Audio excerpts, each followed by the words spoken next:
আসসালামু আলাইকুম। আপনারা কেমন আছেন? আশা করছি ভালো আছেন।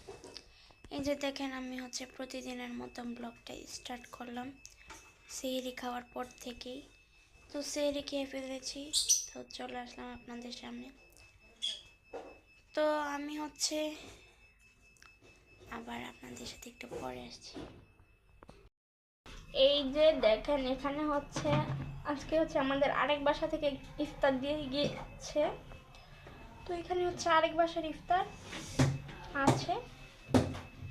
আর আজকে আমরা ভিন্ন খাবার তৈরি করছি। ভিন্ন খাবার বলতে এখানে ডিম আর পরোটা খাবো। এই যে দেখেন, আমাদের আজকের ইফতার পরোটা, সাথে ডিম ভাজি।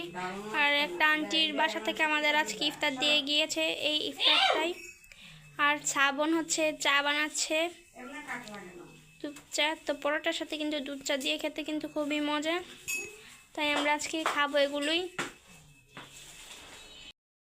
তো আমি এখন বিদায় নিব। আর এখানে কাফি মশারি টাঙাচ্ছে। এই যে কাফি দেখতে পাচ্ছি। তো আচ্ছা, এখানেই বিদায় নিই। সবাই ভালো থাকবেন, সুস্থ থাকবেন, জান্নাত ওয়ার্ল্ডের পাশে থাকবেন। যদি আমার ব্লগটা ভালো লাগে তাহলে লাইক, কমেন্ট, শেয়ার, সাবস্ক্রাইব করতে কিন্তু কেউ ভুলবেন না। সবাইকে আল্লাহ হাফেজ।